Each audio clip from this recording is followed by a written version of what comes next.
అంటే జైలుకి వెళ్ళిన తర్వాత కూడా, జైల్లో పెట్టిన తర్వాత, ఇంత అటాక్ జరిగిన తర్వాత కూడా అంబటి రాంబాబు గారు ఇంకా తగ్గేదా లేదని అనడం అవసరమా, ఇది రెచ్చగొట్టడం కాదా అని చాలా మంది మాట్లాడుతున్నారు టీడీపీ వాళ్ళు. అంటే విపరీతమైన కేసులు పెట్టేసేసి పాశవికంగా బిహేవ్ చేశారు, ఇక్కడ అటాక్ చేశారు, అది కాకుండా కేసులు పెట్టి ఇంకా కక్షపూరితంగా ఇంకా చేస్తున్నప్పుడు ఆయన నాకు ఆత్మస్థైర్యం ఉందని చెప్పి క్యాడర్కి కానీ శ్రేణులకు కానీ మెసేజ్ ఇవ్వాలి కదా.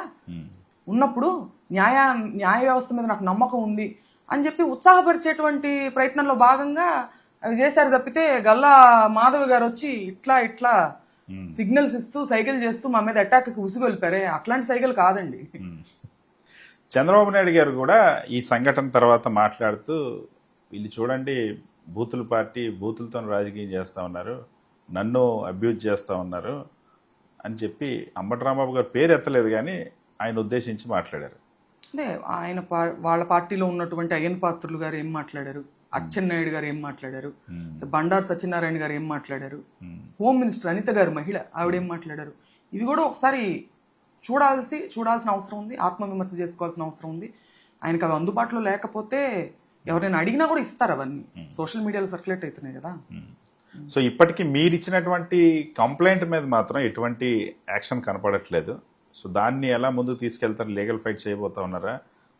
ఈ నిందితులకి లేదా మేము ఇంటి మీద అటాక్ చేసిన వాళ్ళకి, ఈ దాడి చేసిన వాళ్ళందరికీ కూడా పనిష్ చేయడానికి మీరేం చేయబోతున్నారు? అదే ప్రైవేట్ కంప్లైంట్ ఒకటి ఇచ్చే ఆలోచనలో ఉన్నామండి. ఖచ్చితంగా కొంత డిలే అవ్వచ్చు, ఇలా వ్యవస్థలు ఇట్లా ఉన్నప్పుడు వీళ్ళు ఇలా మేనేజ్ చేస్తున్నప్పుడు కొంత డిలే అవ్వచ్చు. పేషెంట్గా ఉండి రావాల్సిన రోజున వ్యవస్థలు బలోపేతం చేసిన రోజున ఖచ్చితంగా చట్టరీత్యా వాళ్ళ మీద యాక్షన్ తీసుకోవడం జరుగుతుంది. సో సేమ్ మీ ఇంటి మీద జరిగినటువంటి దాడి ఇక్కడ ఎలా అయితే నిప్పి పెట్టారో, 24 గంటలు తిరక్కముందే జోగి రమేష్ ఇంటి పైన కూడా మాజీ మంత్రి ఆయన ఇంటి మీద కూడా జరిగింది. అక్కడ కూడా సేమ్ ఇక్కడలాగే తెలుగుదేశం పార్టీ కార్యకర్తలు, లీడర్స్ ఓపెన్గానే వెళ్ళినటువంటి పరిస్థితి. ఎందుకు చేశారంటారు? ఇదంతా కూడా ఇంత అన్రెస్ట్ క్రియేట్ అయ్యింది కదా, దేనికోసం చేశారంటారు? అదే తిరుపతి లడ్డూ విషయంలో వాళ్ళకు ఉన్నటువంటి ఫ్రస్ట్రేషన్, దాన్ని డైవర్ట్ చేసేదానికి, ఎవరైతే వాయిస్ ఉండి మాట్లాడుతున్నారో వాళ్ళ వాయిస్ని సప్రెస్ చేసేదానికి. ఏంటంటే ఆబ్వియస్గా జనరల్గా హ్యూమన్ నేచర్ ఎట్లా ఉంటుందంటే, ఇంట్లో ఆడవాళ్ళ మీదకి వెళ్ళినప్పుడు ఇట్లాంటివి జనరల్గా భయపడి తగ్గుతారు కదా. సో అట్లాంటి ఒక చీప్ ఫార్ములా వాళ్ళు ప్రయోగించారని నేను అనుకుంటున్నాను. మీరు మాట్లాడుతున్నప్పటి నుండి మిమ్మల్ని కూడా విమర్శిస్తూ ఉన్నారు, మిమ్మల్ని కూడా టార్గెట్ చేస్తూ ఉన్నారు. మీ మాట్లాడడం కొనసాగిస్తారా? యాక్చువల్గా మీరు ఏంటి ఇంతకుముందు ఎప్పుడైనా రాజకీయాలకు సంబంధించి మీ నాన్నగారి తరఫున ప్రచారం చేయడం కానీ లేదా ఇంటికి వెళ్ళడం జరిగిందా? మీ నాన్నగారు వారసత్వం వచ్చింది మీకు వాయిస్లో అని చెప్పి బయట అంతా మాట్లాడుకుంటున్నారు, ఎలా వచ్చింది ఇది? అంటే నేను ఎప్పుడు ప్రత్యక్ష రాజకీయాల్లో లేనండి. డాడీ ఎప్పుడైనా కంపీట్ చేస్తున్నప్పుడు ఎలక్షన్ టైంలో అందరి ఫ్యామిలీ మెంబర్స్ లాగా నేను కూడా వెళ్ళి క్యాంపెయిన్ చేయడం జరిగింది. ఇక టార్గెట్ చేయడం అంటారా, చేసుకోవచ్చు, ఏముంది. మనం మెంటల్గా స్ట్రాంగ్గా ఉన్నాము, మనం మోరల్గా కరెక్ట్గా ఉన్నాము, మనం ఏ తప్పులు చేయలేదు అనేటువంటి బలం మనకు ఉన్నప్పుడు మానసికంగా వాళ్ళు ఎన్ని చేసినా అవి పట్టించుకోవాల్సిన అవసరం లేదు. చంద్రబాబు నాయుడు స్పందించారు, లోకేష్ స్పందించారు, హోంమంత్రి స్పందించారు. ఎవరు స్పందించినా మీ ఇంటి మీద దాడి చేసిన వాళ్ళు మాత్రం పనిష్ చేస్తామని ఎవరు కూడా చెప్పట్లేదు. కారణం ఏంటంటే అదే వాళ్ళ తల్లి, వాళ్ళ పార్టీలో ఉన్న వాళ్ళే మహిళలు, ఇతర పార్టీలో ఉన్న వాళ్ళు కాదు అనేటువంటి ఒక వివక్ష చూపిస్తూ ఏంటంటే వాళ్ళ దగ్గరకు వచ్చేసరికి మటుకు వాళ్ళు సివియర్ యాక్షన్ తీసుకుంటారంటే ఏంటి, లీగల్గా కాదు, ఇట్లా ఇళ్ల మీదకి వచ్చేసి దాడులు చేస్తారంటే ఇంట్లో ఉన్న మేము ఆడవాళ్ళం కాదా, మా మీద చేయొచ్చునా? అసలు కనీసం బాధ్యత వహించి హోమ్ మినిస్టర్ గారు ఇంతవరకు ఖండించలేదు. ఆవిడొచ్చి ఇలా మాట్లాడడం తప్పు, మేము యాక్షన్ తీసుకుంటామనే చెప్పలేదు. ఇంకా ఆధారాలు పంపించండి అంటున్నారు. ఇప్పటి వరకు మీకు చేరలేదు ఆధారాలు, మొత్తం సర్క్యులేట్ అవుతున్నాయి కదా. సో పవన్ కళ్యాణ్ మీరు రిక్వెస్ట్ చేసినా సరే ఓపెన్గా ఈ సంఘటనకు సంబంధించి స్పందించలేదు. పైగా పవన్ కళ్యాణ్ కేవలం వైఎస్ఆర్సీపీ బూతులతో రెచ్చగొట్టి అల్లర్లు సృష్టించాలని చూస్తుందని చెప్పి రివర్స్లో మాట్లాడిన పరిస్థితి. అంటే ప్రశ్నించడానికే ఉద్భవించింది జనసేన పార్టీ అని ఆయన అనడం చూసాం మనందరం. కానీ ఎందుకు ఇట్లాంటి ప్రశ్నలు ఎన్నో ఉన్నాయి. నాకు తెలిసినంత వరకు వాళ్ళ పార్టీకి సంబంధించినటువంటి మనుషులు, కార్యకర్తల నుంచి కూడా కొన్ని ప్రశ్నలు ఉండుంటాయి. ఎందుకంటే వాళ్ళ మీద దాడులు చేసినప్పుడు కూడా ఆయన ప్రశ్నించకపోవడం అనేది మనందరం గమనించాం. సో ఇది ఒక పెద్ద ప్రశ్న మనందరికీ, ఆయన ఎందుకు స్పందించట్లేదు, ఎందుకు ప్రశ్నలు అడగట్లేదని. బట్ ఆయన రియలైజ్ అయ్యి ఆయన విఘ్నతకే వదిలేస్తున్నాం. ఆయన రియలైజ్ అయ్యి ఇది ఖండించాలి, ప్రశ్నించాల్సిన అవసరం ఉంది ఒక డిప్యూటీ సీఎంగా అని చెప్పి అనుకుంటున్నాం అండి. సో అంబటి రాంబాబు గారి మీద కక్ష సాధింపు అక్రమ కేసులు ఇక్కడ తాగుతాయి అనుకుంటున్నారా?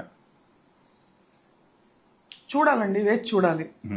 ఇంకా ఇంకా వాళ్ళు తప్పులు చేయాలి, మనం ఇంకా ఇంకా దొరికిపోవాలని వాళ్ళు అనుకుంటే మనం చేయగలిగింది ఏముంది? వాళ్లే తప్పులు చేయడానికి అంత సిద్ధపడినప్పుడు ఏ తప్పు చేయని వాళ్ళు మనం భయపడాల్సిన అవసరం లేదు కదా.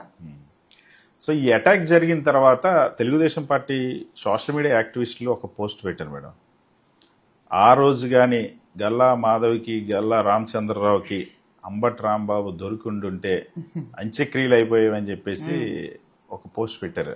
దాన్ని ఎలా చూస్తారు? అంటే ఒకటి వాళ్ళు గుర్తు పెట్టుకోవాల్సిన విషయం ఏంటంటే అండి, ఆయన ఏదో వేరే వృత్తిలో ఉండి అంబటి రాంబాబు గారు అందులో డబ్బు సంపాదించుకొని కంఫర్టబుల్గా ఉన్న తర్వాత రాజకీయాలను ఎంచుకోవాలి. ఆయన రాజకీయాలే ప్రథమంగా ఫస్ట్ నుంచి ఆల్మోస్ట్ రాజకీయాల్లో పుట్టి పెరిగారని చెప్పొచ్చు. అందులో రాటు తేలినటువంటి వ్యక్తి. డూ ఆర్ డై పరిస్థితి ఆయనకి. ఇవాళ ఏదో పెమ్మసాని గారు వేరే వృత్తిలో సక్సెస్ అయ్యో లేకపోతే వీళ్ళు వేరే వృత్తి చేసుకుంటానో ఇవాళ వచ్చారేమో కానీ ఆయన ఇవాళ ఎన్ని దెబ్బలు తిన్నా రాజకీయాల్లోనే ఉంటారు. అలాగే ఓడిపోయినా గెలిచినా ఇక్కడే ఉంటారు. సో అంత్యక్రియలు అంటే ఏంటంటున్నా, ఒక డెమోక్రసీలో మీరు హతమారుస్తారా? అందరినీ హతమార్చండి. అట్లాగే తప్పు దొరికిన ప్రతి వాళ్ళని మీరు హతమార్చండి. అలాగే మీ సైడ్ కూడా ఉన్నారు కదా, ఇంతకన్నా ఘోరంగా ప్రెస్ మీట్లలో మాట్లాడిన వాళ్ళు ఉన్నారు కదా, రెచ్చగొట్టకుండానే. వాళ్ళని కూడా మీరు హతమారుస్తారా? వెళ్ళి ఈ స్ఫూర్తి అక్కడ కూడా చూపిస్తారా? గల్లా మాధవి అటాక్ జరిగిన తర్వాత తెలుగుదేశం పార్టీ ఒక ర్యాంకింగ్ ఇచ్చింది. వాడికి ఈ రాష్ట్రంలోనే టీడీపీ ఎమ్మెల్యేల్లో చిట్ట చివరి ర్యాంక్ వచ్చింది. ఎందుకంటారు, బయట అటాక్ ముందు కానీ అటాక్ తర్వాత కానీ ఎమ్మెల్యే గురించి ఇక్కడ ప్రజలు ఏమనుకుంటారు? అంటే ఆవిడ బహుశా ఆవిడ వర్క్ బాగోలేదు, ఇలాంటి ర్యాంకింగ్ వస్తుందని ఆవిడకి ముందుగానే తెలిసేమో. తెలిసి వాళ్ళని ఇంప్రెస్ చేసేదానికి ఆవిడ ఇంత అత్యుత్సాహం చూపించారేమో అని కూడా డౌట్ వస్తుందండి. అంటే ఈ రకంగా అయినా ఇంప్రెస్ చేద్దాం ఏమన్నా అని చెప్పి.